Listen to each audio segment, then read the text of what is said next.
হরে কৃষ্ণ। কৃষ্ণ কথামৃত চ্যানেলে আপনাদের সবাইকে স্বাগত জানাই। আজ অক্ষয় তৃতীয়ার প্রীতি ও শুভেচ্ছা জানাই সবাইকে। আশা করি রাধা মাধবের কৃপায় সবাই ভালো আছেন। যেহেতু অক্ষয় তৃতীয়া, তাই আমরা সবাই আজ ভোর ভোর উঠে পড়েছি।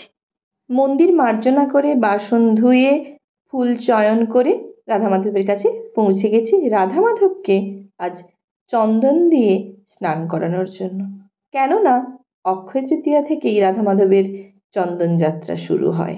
রাধা মাধবকে তাই চন্দন মাখানোর জন্য ভোর ভোর আমরা মা, বাবা, ভাই, বোন, কাকু, কাকিমা সবাই মিলে উপস্থিত হয়েছি মন্দিরে। বাবা রাধা মাধবের শ্রীঅঙ্গে চন্দন লেপন করছে। এরপর রাধা মাধবকে ডাবের জল এবং গঙ্গা জল দিয়ে স্নান করিয়ে আজ অক্ষয় তৃতীয়ার জন্য নতুন বস্ত্র বাবা কিনে এনেছে, সেটাই রাধা মাধবকে আজকে পরাবো। নতুন জামা পরিধান করিয়ে রাধা মাধবকে আরতি করব এবং তারপর রাধা মাধবের ভোগ নিবেদন হবে। এই সমস্ত কিছুই আপনারা দর্শন করুন এবং আমরা সাথে জেনে নেব অক্ষয় তৃতীয়ার কিছু মাহাত্ম্য। বৈশাখ মাসের শুক্লপক্ষের তৃতীয়া তিথি হলো এই অক্ষয় তৃতীয়া।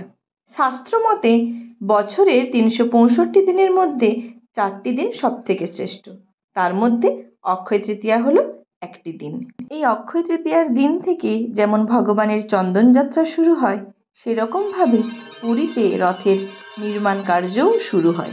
শ্রীধাম বৃন্দাবনে এই দিন বাঁকে বিহারীর চরণ দর্শন লাভ হয় এবং এই দিনে বেদব্যাস মুনি বেদকে 4 ভাগ করে শ্রুতি থেকে শাস্ত্রে পরিবর্তন করেছিলেন। এছাড়াও এই দিনেই মহাভারত গ্রন্থের রচনা কার্য শুরু হয়েছিলেন।